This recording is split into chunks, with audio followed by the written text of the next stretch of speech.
The views and opinions expressed on the following program are those of the host and guests and do not necessarily represent those of any organization, including One Generation Away. The freedom of a people to choose its leaders is the root of liberty. Keep alive this experiment in liberty. Liberty, in case you've forgotten, is the soul's right to breathe. Government should be very minimal in protecting liberty. Peace cannot be purchased at the cost of liberty. The sturdy ground of liberty. Liberty once lost is lost forever. Fight for their liberty and for our security. Guarantees individual liberty. This great republic, born alone in liberty. Liberty. Liberty. Liberty. Liberty. Liberty. Liberty. Just how much do you want liberty? This is Liberty Nation with Tim Donner, a production of LibertyNation.com. cutting through the double talk, taking on the topics, going after what the politicians really mean, and making it all clear. For your freedom and your liberty. Liberty Nation with Tim Donner. Welcome to Liberty Nation. I'm Greg Corombos of Radio America and host of the Three Martini Lunch podcast, sitting in for Tim Donner this week. Got a very full hour for you. Today we'll be joined by former federal prosecutor Andrew McCarthy, who will explain the connection between Joe Biden and the Black Lives Matter organization and how their real goals in this movement are far more sinister than winning any election. Also, we keep hearing from the left and their media friends that mail-in voting and absentee voting are the same thing. Oh, no, they're not. We'll discuss the differences and why they matter with Commissioner Don Palmer of the Election Assistance Commission. And we'll talk with LibertyNation.com legal affairs editor Scott Cosenza about 3 legal issues in the headlines this week impacting your freedom, 2 of which will actually make lovers of liberty smile, and one that almost redefines ridiculous. But first, the Biden deception tour rolls along. It was bad enough that Joe Biden and the Democrats could not find one sentence in their convention to admit the destruction going on in American cities. But when it started showing up in polls the week of the Republican convention, Biden suddenly pretended he had condemned the violence all along. At best, he had given it the attention of a sentence fragment a time or two over the previous 3 months. But 2 weeks ago, when the numbers were heading south, Biden suddenly creaked into action in an attempt to jump in front of the parade. He then tried some verbal sleight of hand by saying Trump is actually responsible for the violence, even though with rare exceptions, it's all coming from the far left. Biden saw nothing worth denouncing forcefully until his own political life was on the line. Some courage. This is nothing new from Biden. He's the same guy who called the president xenophobic for instituting the travel ban on China, and then later saying he supported it all along. It's the same absurd strategy he employed by insisting students and teachers could not safely return to school. And to even suggest such a thing was irresponsible. Now he says they should be back in school, but Trump's poor leadership makes that impossible. But we know Biden was simply in the pocket of the teachers' unions who did not want to be back in the classroom. And when the NEA and American Federation of Teachers say to jump, Joe Biden and Kamala Harris and most Democrats simply ask how high. But the unions aren't done, not by a long shot. They're ready to leave the virtual classroom too and take to the streets, where there's not really a threat of COVID infection because the cause is so just. The Associated Press had the story earlier this week when they reported, quote, ahead of Labor Day, unions representing millions across several working class sectors are threatening to authorize work stoppages in support of the Black Lives Matter movement amid calls for concrete measures that address racial injustice. In a statement first shared with the Associated Press, labor leaders who represent teachers, auto workers, truck drivers, and clerical staff, among others, signaled a willingness Friday to escalate protest tactics to force local and federal lawmakers to take action on policing reform and systemic racism. They said the walkouts, if they were to move forward with them, would last for as long as needed. Oh, but they do have demands that could get them to call this off. They would want to, quote, divest from the police, redistribute the stolen wealth of the billionaire class, and to invest in what our people need to live in peace, dignity, and abundance: universal health care, universal public housing, public jobs programs, and cash assistance, and safe working conditions. So, the political operatives masquerading as public servants aren't even masquerading anymore. They're avowed agitators trying to tear down the system. And this could backfire on Biden and the Democrats spectacularly. But even if it doesn't, Biden has a lot to answer for here. He's been aligned with these people for 50 years, and he's pandering to them right now. Why has he been so silent on the violence? What actual solutions does he have for police interaction with suspects of any color? Why does he want to declare war on charter schools, even though he now says he doesn't? Why is he suddenly for taxpayer-funded abortions? Why is he all over the map on fracking? The real answer is that Joe Biden just drifts to the place he thinks is safest politically. He has very few core principles, and he needs to be called out on those and many others. The media is not going to do it. They're too busy giving him a wet kiss every time he trudges to a microphone. I'm not a political consultant, but the only place this confrontation has any chance of playing out is on a debate stage. A moderator might ask him a slightly challenging question or two, but the only one who can actually call him on the carpet on all this is Trump. And that's why I think Republicans and the Trump campaign are making a colossal error in the lead up to the debates. For some inexplicable reason, the Republicans keep predicting Biden will stumble and bumble incoherently throughout the debates, and maybe he will. But when you lower the bar to the point where not drooling constitutes a good night for Biden, he doesn't have to do much more than show up. If the expectation becomes that Joe Biden has a mountain of falsehoods and flip-flops and inconsistencies to explain, and he better have convincing explanations, then all of a sudden there's some pressure on Biden. And then insufficient answers or incoherent ones stand out a whole lot more when viewers come in with raised expectations. But time's wasting. If you want Biden to crash and burn at the debates, you better start setting the narrative now. Okay, let's step away for just a moment. Still to come on Liberty Nation, we'll look at the latest legal headlines impacting your freedom, and we'll dig into mail-in voting fact and fiction, and ask whether we should be concerned that some states are already saying there will be no election results for days come November.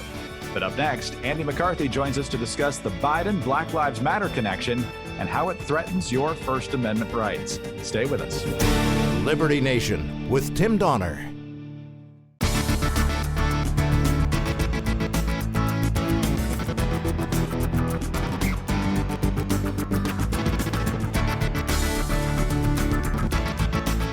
We believe that all men are entitled to the blessings of liberty.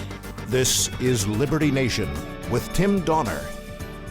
Thanks for being with us this week. I'm Greg Corombos of Radio America and the Three Martini Lunch podcast, sitting in for Tim Donner this week. Still to come in this edition, we'll separate fact from fiction on absentee versus mail-in voting with Commissioner Don Palmer of the Election Assistance Commission.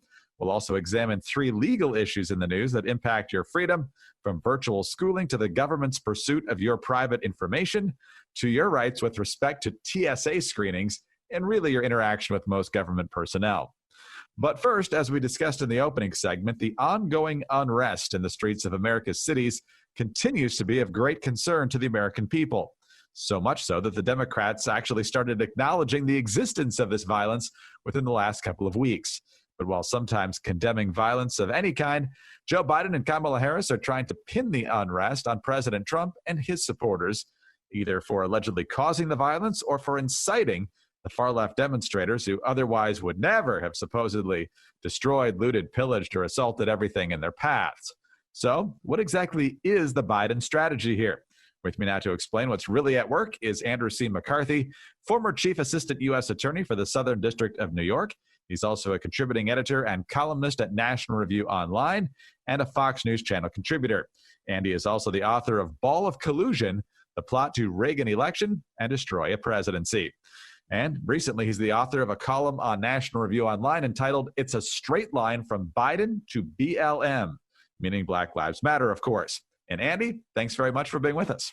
Greg, it's my pleasure. Well, this column came out a couple of days after Biden's speech in Pittsburgh, where he finally denounced the violence in the streets at a length beyond a sentence fragment. But amazingly, he blamed President Trump and Trump supporters rather than far-left groups like Antifa, Black Lives Matter, Inc. It's a kind of an amazing pivot from pretending the riots were not happening at all. You contend in the column that Biden is essentially setting up a situation that targets free speech to the point that any condemnation of the far-left demonstrators is ultimately blamed for their criminal activity. So how does this logic work? Well, it's known in a lot of First Amendment jurisprudence, Greg, as the heckler's veto. And it's the idea that if I say something provocative and you react irrationally with violence, the culprit in the equation is me, because I offended your tender sensibilities, not you because you couldn't control yourself. And while that seems to be a very juvenile approach to free speech in a free society where we're supposed to endure ideas that make us uncomfortable, it is the approach to speech that was prevalent in the Obama-Biden administration, where back in, I want to say circa the 2010 to 2012, they joined with a number of Islamist regimes to promote a United Nations Human Rights Council resolution, which was known as Resolution 1618, that purported to prohibit speech that could cause incitement to hostility. In other words, speech that would make people feel uncomfortable. And what it was particularly geared toward was what in the 1990s, as a prosecutor, I used to refer to as evidence. Evidence. So just to make it stark, when I was a prosecutor doing a terrorism case in 1995, if I got up in a courtroom and said, there are these bellicose verses in the Quran, and they literally are urges to violence. There's no disputing that. And when they are mediated by radical imams or influential Sharia scholars like the blind sheikh, who was the lead defendant in my case, they can activate young Muslims to commit acts of violence, and they do, in fact, do that. So it's a very linear progression from the verses to the mediation to the terrorism. If I got up in the courtroom in 1990 and said that, I was simply marshaling evidence and enforcing the law. If I said it under Resolution 1618, I would be violating the law by saying something that could cause, that could influence people to be hostile to Islam. That would be the interpretation of it. So in other words, the speech, which is core First Amendment political speech which is aimed at not only enforcing the law in criminal proceedings, but also in policy area, developing a national security policy to protect the country. So we're talking about speeches that is at the very core of free expression. The Obama-Biden administration purported to prohibit it, and it was doing so on a perversion of the idea of incitement. Incitement's a very simple idea that's older than our society. It basically is the idea that if I intend to rile you up to violate the law, and then I urge you verbally to do that, to either commit violence or lawlessness, I'm inciting you to violence. Their interpretation of it was, if I say things that upset you and you irrationally, even though I don't intend for you to do this, you irrationally erupt in violence, the guilty party is me. I have incited you. And they've obviously contorted this concept further to the point where your silence can be an incitement, right, in some circumstances. So let's follow up on that, because if your criticism of their preferred cause or preferred message is considered incitement, and your silence is obviously considered unacceptable also, what does this mean for the freedom of speech in this country, regardless, I guess, whether they win, because that's kind of the way the conventional wisdom is going right now? Yeah, it means the freedom of speech disappears. And, it's fair enough to say, Greg, that the First Amendment has always been the citizens' protection against government action to suppress speech. But when it was pointed out in the Obama-Biden administration days that Resolution 1618 could not withstand even slight scrutiny under the First Amendment, it was blatantly unconstitutional. It was left, as I said in the column, to old reliable Secretary of State Hillary Clinton to go out and defend it. And she basically said that even if the law doesn't work here, we'll use old-fashioned peer pressure and shaming and whatever we need to do in order to show people that they can't say and do things of which we disapprove. So that's what you're seeing on the streets today. I mean, basically, the idea, once you start to say, peer pressure and shaming, it's a very short hop to extortion, which is what we now are seeing in the streets. So it's a combination of government officials and activists out on the street, which are making it unsafe, not just to say things, but as you just pointed out, to not say things, and essentially to be part of a political opposition that they find provocative.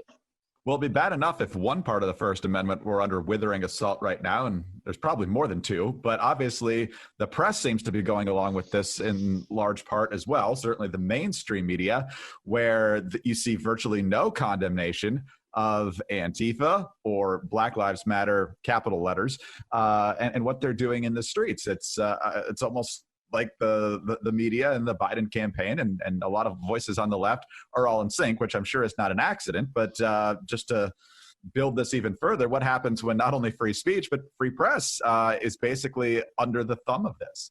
Yeah, well, the thing is, and it's funny because the left used to remind us of this, particularly when they were in the minority at various times in modern history, that you have to have free expression in order to be a functioning democracy in a free society. If you don't allow the robust exchange of ideas, including ideas that you don't want to hear, then you can't arrive at the best policy and the most rational policy and the policy that actually leads to real progress and to prosperity in the society. So I think it's a very short-sighted tack for the media to take, and it bespeaks not only a lack of historical understanding and civic education, but a lack of what they need for self-preservation. Because if these are going to be the rules, extortion can be turned on you as easily as you can use it as a weapon. And it's one of the reasons that we like to think of ourselves as a rule of law society that doesn't put up with that kind of thing, no matter who wants to be the extortionate force. Is Biden now leading this parade since he's said what he said and he's the Democratic nominee, or is he really hanging on to the rear bumper of this movement by his fingernails? Yeah, I don't know if you want to call it leading from behind or leading by leading by cue cards. He is going to be a very powerful person if he's elected. We can all either in sadness or in a jocular way note that he's not the guy he used to be. I mean, there's obviously, and look, we all slip a step at a certain point, but he's not, he doesn't have the acuity that he had at one time. I never thought he was particularly acute myself, but he's going to be a very powerful person if he's elected. So I don't think that, even if we think that he's very managed, which he seems to be in this campaign, we shouldn't underestimate if he's got the reins of power, what he can accomplish and what direction he will take the country in. Andy, troubling stuff to say the least, especially in a country that cherishes its freedom. Let's hope that cherishing of freedom continues. Thanks very much for your time today. We greatly appreciate it. Thank you, Greg. Andrew C. McCarthy is a former Chief Assistant U.S. Attorney for the Southern District of New York. He is now a contributing editor and columnist at National Review Online and a Fox News Channel contributor. His latest book is Ball of Collusion, The Plot to Rig an Election and Destroy a Presidency. Coming up on Liberty Nation, we'll examine legal headlines with LibertyNation.com legal affairs editor Scott Cosenza, including a distance learning nightmare and how you may be on the brink of winning a lot more freedom against the TSA. But up next, separating fact from fiction on absentee and mail-in voting. Stay with us. Liberty Nation with Tim Donner.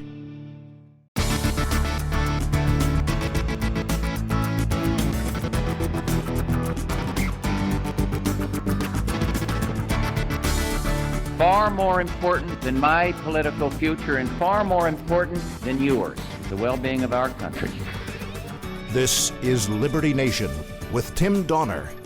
I'm Greg Corombos of Radio America and host of the Three Martini Lunch podcast, sitting in for Tim Donner. My guest at this time is Don Palmer. Don is a commissioner with the Federal Election Assistance Commission. He has also overseen elections in Florida and Virginia, but for the record, he was not running the 2000 election in Florida. Don is also the host of the VoteCast podcast, explaining how elections are run and secured, how the vote counting is done, and how to make sure you are an eligible voter. Today, we want to get Don's insights on some of the stories we're seeing in the final 2 months of the 2020 campaign about mail-in balloting and what we can expect with the method and timing of vote counting come November. And Don, thanks so much for being with us.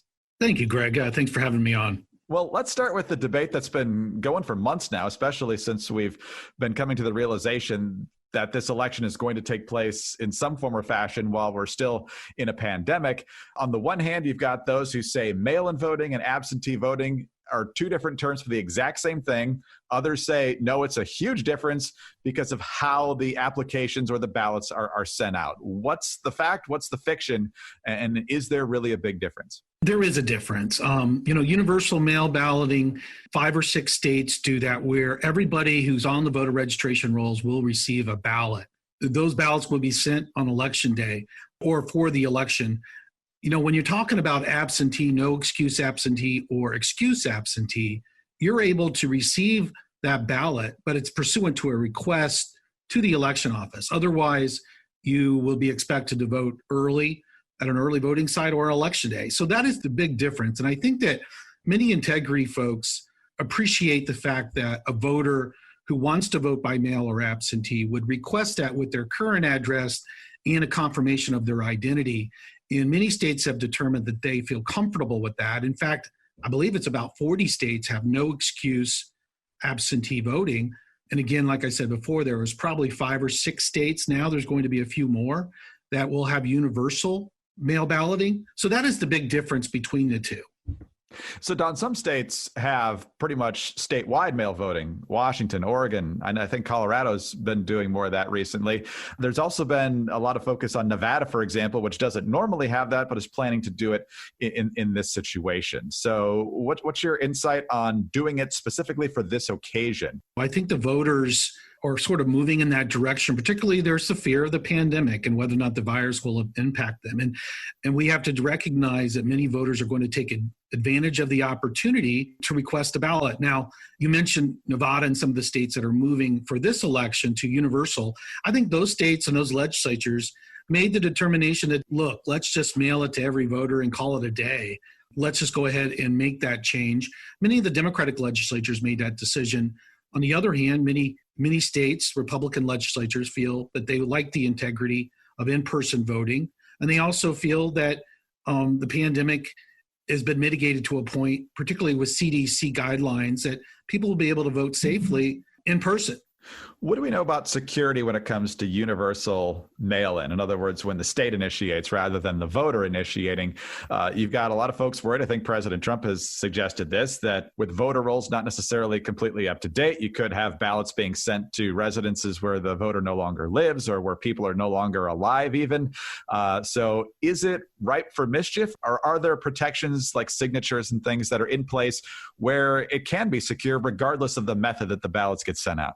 Yes. For universal mail balloting, there are a number of procedures as security procedures. And one that includes, for example, signature verification, using that signature on the ballot affidavit and comparing it to the signature from a registration perspective. Also, there will be sort of a ballot tracking system in place where a voter can go on and track their ballot, and the election official can do the same.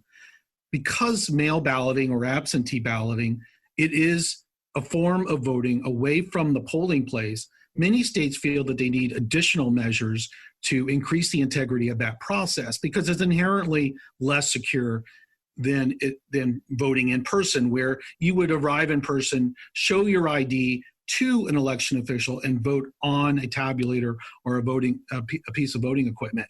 So many states do allow mail balloting by absentee or absentee request.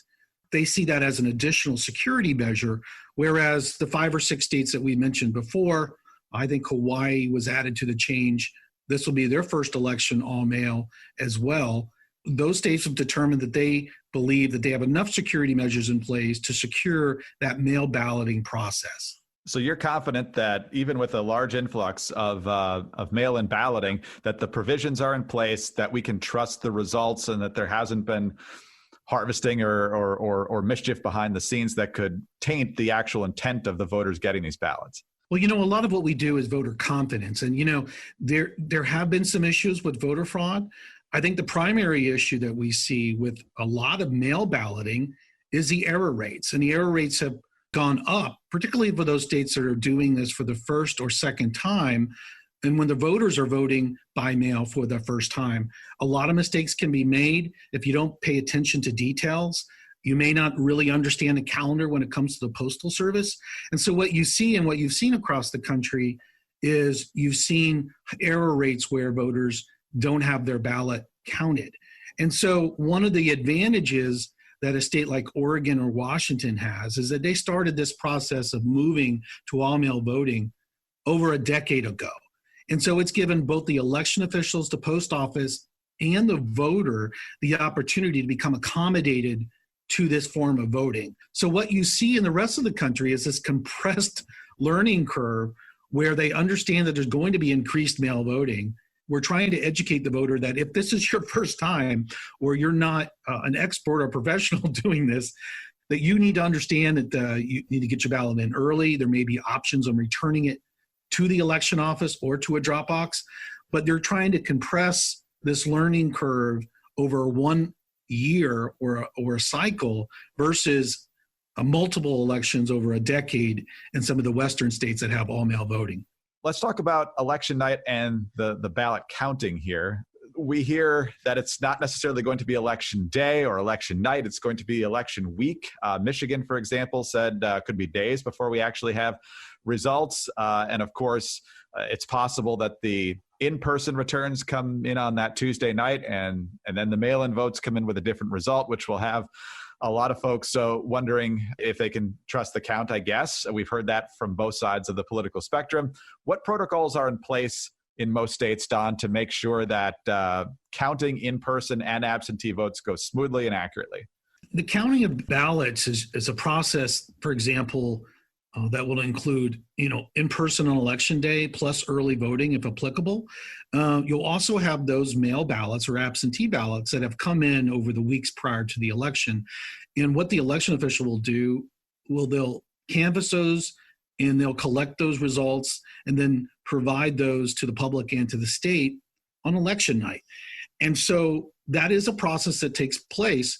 If there are a large number of absentee or mail ballots that arrive on election night or after, it could delay the results. And I think one of the issues in Michigan is they are moving to no excuse absentee for the first time ever.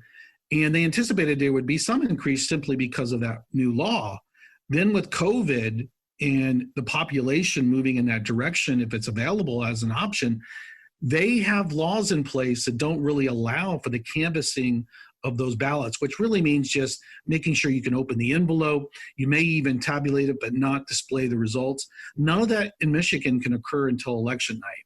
And so in a lot of states like Florida, I believe North Carolina, you're going to have some significant results for election day and early voting that you can see the number of ballots that have been counted and what the initial results are.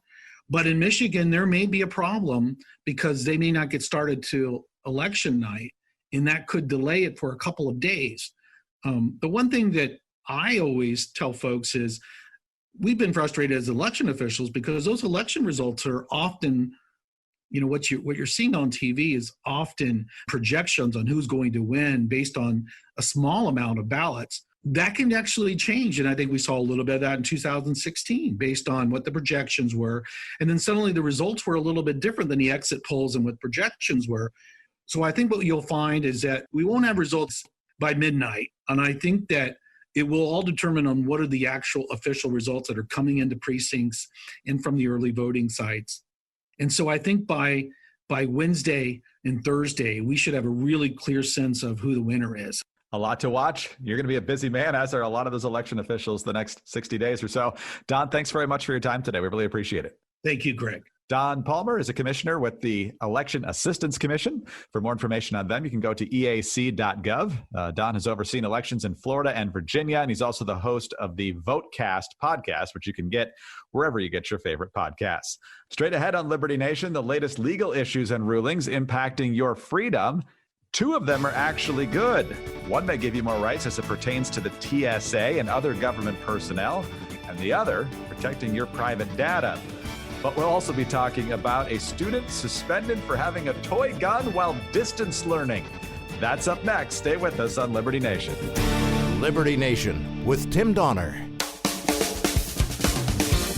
This is Liberty Nation. I'm Greg Corombos, sitting in for Tim Donner this week and next week. And for the next few minutes, we're going to look at some of the most important legal headlines regarding your freedoms, courtesy of Scott Cosenza, legal affairs editor at libertynation.com. Scott, good to be with you again. Hi, Greg. Let's start with one of the things that I think drives just about every parent nuts, at least the ones with common sense. And this is a story out of Colorado Springs, Colorado. It's not the first time we've seen zero tolerance with guns in schools go crazy, but this is at a new level because now, of course, we're doing distance learning, right? Isaiah Elliott is a 12-year-old boy who lives in Colorado Springs, and he likes his neon green Nerf gun. What boy at 12 years old doesn't? And it has the words zombie hunter written on it. Last week during a virtual classroom session, Isaiah briefly picked up the gun, causing it to appear on screen for just a few seconds, got noticed by his teacher, who promptly alerted the authorities, and as a result, police paid a visit to Elliott's home, and the school suspended him for 5 days, even though the teacher was fairly certain the gun was a toy. I would think the words zombie hunter emblazoned on it would be one of the quickest giveaways on that. We've seen this with kids chewing Pop-Tarts into the shape of a gun or making the image of a gun with their thumb and their index finger. The absurdity doesn't seem to stop. So what legal recourse does the family have here, and do the schools really have here?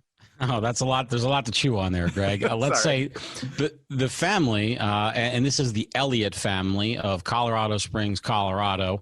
They have done what I think is the best thing possible for a family in this circumstance, Greg. They've simply removed young Isaiah Elliott from the Widefield School District public schools and enrolled him in a charter or private school. Only families with, the resources available to do that can make that happen for themselves. But that, I think, is the best thing, to get these government people out of your kid's life, because they say things like, and this is the official statement from the school district, as preposterous as it is, that safety is always our number one priority. Now, how does sending police officers to young black males, by the way, doorsteps with reports of guns, when we know for sure it's a toy gun, it's kind of beyond the pale, right? If this were to actually be challenged, can the school just make these rules and enforce them? As long as they're not lying, any person can call the police on any other person, right? There's certainly laws against lying to the police about what somebody else is doing. But if the teacher truthfully says, I saw an object, I think it was a toy, but I don't know for sure, that can happen. The problem is that the police are in this position where if they don't check it out and something goes wrong, then they're the ones that are blamed. So I think critical thinking on the part of the school's behalf would be a welcome intervention in this process. But if that's not the case, and you are that family, the best thing that you can do when you're interacting with the police, if they suspect you of committing any kind of crime or violation, is simply to say nothing and assert your right to be represented by counsel. That's a great rule in almost every instance. It's one of the few that does apply almost universally, Greg. Oh, absolutely. I mean, the government loves being the nanny state. We see that, right? And obviously public schools are government-run institutions. But Greg, in this story, the family also learned that, unbeknownst to them and all the other parents in the district, that the school district was recording these Zoom sessions. So it's recording not only the students themselves, which is a new thing altogether, right? But also what happens in the family room and goes on behind the student. So the invasiveness, and problems that it presents for liberty are just getting started. All right, let's talk about the government in another way here, and whether or not the federal government can get access to cell phone numbers from Google. Federal courts in the Chicago area have 3 times now rejected government applications for warrants to force Google to produce a list of smartphones near 2 particular commercial establishments during one of 3 45-minute intervals. The most recent ruling was handed down last week and was recently made public. The decisions are significant because Google has reported massive growth in law enforcement use of such geofence searches. Google says there was a 1,500% increase between 2017 and 2018, and another 600% jump from 2018 to 2019. So that's a 100-fold increase in just 2 years. So, Scott, how do we read this? Right now, we know there's a lot of people kind of evading the law in some of these urban areas that perhaps law enforcement would be interested in tracking down if they're guilty of looting and rioting and so forth. On the other hand, you don't want the government to have access to this information without really good cause. So how do you approach this one? Well, to be clear, Greg, the Fifth Amendment and other protections that frustrate government attempts to look wherever and whenever they please do frustrate attempts to discover who may be guilty of a crime. And the founders, and certainly I agree with the founders, have said that they also prevent impermissible impositions on our liberty. And so the constitutional requirements for a search under the Fourth Amendment have what's called a particularity clause, which is that the persons or things to be seized by the search must be identified with particularity. You can't say some guy in the south side of Chicago who has a phone. That's sort of the level of specificity that the authorities have asked for with this geofencing, which is this new term that describes this kind of a search. They identify a particular geographic areas, and then they go to Google and say, we want every single subscriber data point that you can give us within this certain geographic area at this certain time. I think this is a powerful pro-liberty ruling. We'll have to see if, as it continues up through the federal courts, I imagine at some point reaching the Supreme Court, if we continue to see the ones that bolster liberty rather than government intrusion on it. Speaking of grinding against Americans' liberty, figuratively and literally sometimes, let's talk about the TSA. Everybody loves going through security at the airport, although fewer people have been doing it the last few months here. You got to go through the scanner with your hands up like you're the suspect, and then you come out the other side, and you also have the option for the pat down, which is always pleasant. But a panel of the 8th Circuit Court of Appeals decided that TSA checkpoint agents or transportation security officers are liable for damages if they commit assault, battery, or certain other torts against travelers. The story here is that a guy named Brian Iverson went through security at Minneapolis-St. Paul Airport. He was on crutches. He went through and they were doing a search, and they said he couldn't put weight on the crutches, but he could put his hands on top of them. And he says that the agent suddenly moved away. He fell over. He got further injured, and therefore he launched this case against the TSA. So what's the long-term impact of this case, and how wide-ranging do you think the impact is? I think it is exceedingly wide-ranging, Greg. I really can't. If this ruling stands, it's a big ruling. The federal government generally enjoys sovereign immunity from lawsuit. What that means is if some component of the federal government does something that you didn't like or you think violates your rights, you generally cannot sue them. And that's because they enjoy this sovereign immunity. Now, there are certain laws where they have said they will be subject to suit. Tort Claims Act basically says that if you're an agent of the U.S. government and you do violate someone's rights, then you can be sued. And so that's what this litigation is about. If TSA agents can come under that umbrella, then people who are abused by them, in this case, physically abused with the crutches by Mr. Iverson, well, that's how he can get into court to process his claim. If they're not ruled that way, the current civil liability law at the federal level says that they cannot be sued. As outrageous as that may sound, that is currently the law in some places in America and not others. So we have what's called a split in the circuits. The 3rd and 8th circuits now, as you report, say that they can be sued. The 11th Circuit says they can't be sued. I think clearly, Greg, this is going one place, the Supreme Court.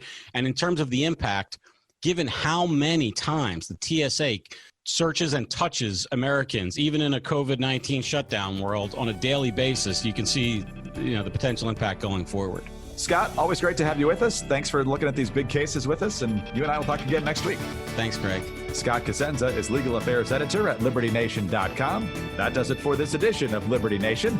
I'm Greg Corombos of Radio America and host of the Three Martini Lunch podcast, sitting in for Tim Donner. Please visit LibertyNation.com and keep standing up for liberty.